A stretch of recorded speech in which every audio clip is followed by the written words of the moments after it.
Mas veja só, de eleição é a mesma. Tá, a minha pergunta seria o seguinte, tem um condomínio e a gente contrata a Márcia para... Não, você me elege como Então, síndica. É isso que a gente não está entendendo. É isso aí, veja só. A minha Se pergunta... você não mora lá, Isso. não Eu seria sou eleita contrata- síndica.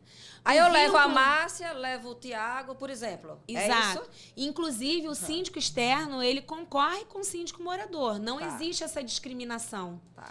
E isso é uma das situações que a gente precisa esclarecer para o mercado. Sim, sim. Né? Porque tem muita situação que eu passo de condomínios que falam assim, primeiro vamos ver se algum síndico morador quer se candidatar. Se ele não quiser, a gente passa para o síndico externo. Isso é errado.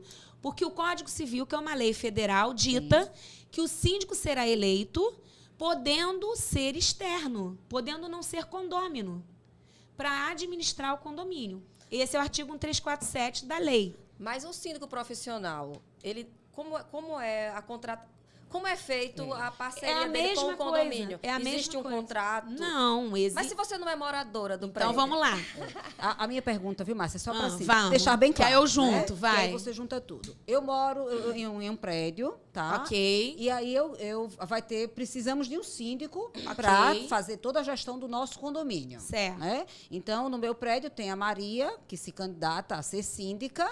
E como é que a Márcia chega para ser candidata desse prédio que a Márcia não mora, não é condômina? Então, tem N situações que acontecem. Ou você é indicada por algum condômino, ou você pode ser indicada pela administradora, ou o condomínio pode abrir abertamente essa licitação para candidatos a síndicos. Sim. Então, existem várias situações. O importante frisar é que o síndico, independente dele ser morador ou profissional, ele sempre será eleito em assembleia com item de pauta específico para aquilo. Entendi. E eles podem concorrer juntos para o mesmo cargo de síndico.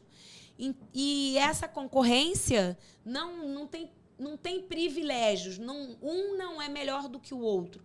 E eles têm as mesmas responsabilidades e os mesmos direitos. Então, na hora de você responder a algum problema no condomínio, sendo ele morador ou externo, que é o dito profissional, é a mesma responsabilidade. Certo. Tá. Isso aí ficou claro, assim. Isso. Só a forma de se colocar que a gente porque pouco, na lei né? existe o síndico morador, o síndico condômino, Isso. que é o proprietário que reside, e existe o síndico não condômino, que o mercado chama de profissional. Mas ambos estão na mesma situação. O síndico hoje, que é do condomínio, ele é remunerado por essa função? O síndico orgânico ou o síndico externo? O orgânico. Depende da convenção do condomínio. Porque, hierarquicamente, você tem que primeiro ver a lei, que é a 10.406, que é o complemento da 4.591 de 64.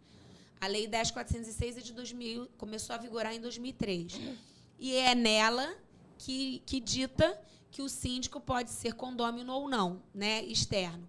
A questão da remuneração do síndico, ela é pautada na convenção do condomínio. Certo. Então, a convenção é como se fosse a lei interna daquele condomínio. Lá você coloca em minúcias como você quer que funcione o condomínio. Então, é uma possibilidade, não é uma obrigação, ter ali, por exemplo, imputado como seria a remuneração de um síndico se ele for condômino. Certo. Tem muitos condomínios, dá exemplo, que isentam a cota condominial para o síndico condômino. É o mais comum, não é, Márcia? Hoje em dia, não, mas antigamente, sim. Então, aquele valor fica estipulado para o condômino. Mas tem outras convenções cujas frações ideais são diferenciadas e, consequentemente, os valores de cota condominial são diferenciados, que falam assim, ele é a menor cota ou a maior cota do condomínio, a maior cota condominial. Então, ali ele já está imputando para o condômino. Em relação ao síndico externo, normalmente isso é acertado em assembleia. Então, quando você é eleito na assembleia, você apresenta normalmente uma proposta para o condomínio. Sim. E nesta ata de eleição deve constar os dados de quem foi eleito. Se for uma empresa, tem que ter a razão social com o CNPJ e os seus representantes legais com o nome todo e CPF, porque dessa ata é feita a atualização da representação na Receita Federal e, posteriormente, a certificação digital, que hoje tudo é integrado e precisa estar legalizado o condomínio. E quando você coloca, além desses dados que você coloca a remuneração. Então, a Márcia Montalvão, quem foi eleita foi a Sindimar Gestão Condominial, que é a minha empresa, cujos representantes são Márcia, o meu nome todo, meu CPF, o nome todo e CPF do meu marido, que é o meu sócio, para exercer a função de síndico no período de tanto a tanto, com a remuneração X. Certo. É isso. Então, respondendo a sua pergunta em relação ao contrato, não há necessidade de contrato se você estabelece na ata toda a condição de trabalho. Entendi. Quando você coloca uma proposta para um condomínio, você normalmente coloca nessa proposta o tempo de dedicação. E a gente que tem experiência, pelo porte do condomínio, pela quantidade de unidades, dependendo da área de lazer, a gente imputa 1, 2 a 5 dias por semana, né, de dedicação, que é diferente de presença. Certo. Porque na dedicação inclui você fazer compras, ter reunião com a administradora, visitar alguma empresa de arquitetura e engenharia para conhecer como é que essa empresa funciona diante de uma possível obra de fachada ou alguma obra mais complexa, que a gente precisa fazer essa pesquisa de mercado. Então, tudo isso é dedicação àquele condomínio. Sim. E aí você pode colocar tudo isso em ata, ou você pode colocar a sua proposta como anexa à ata, que tem todas as condições. Então, eu acho que fica muito mais prático e muito mais assertivo do que fazer um contrato. Por que o contrato não é válido, na minha opinião? É um processo mandatário, e se o síndico ele é o representante legal do condomínio, como é que você vai dar ao síndico a função de assinar o próprio contrato? E aí, uma saída que fazem é delegar essa autonomia para outra pessoa, normalmente para o conselho. E o conselho é duvidoso na área jurídica se o conselho tem ou não habilitação para isso. Porque o conselho já é uma possibilidade, não é uma obrigação. No mesmo Código Civil, diz que o condomínio poderá ter um conselho. Não diz que deve ter um conselho, que é diferente de um síndico. O síndico tem que ter, mas o conselho não necessariamente precisa ter.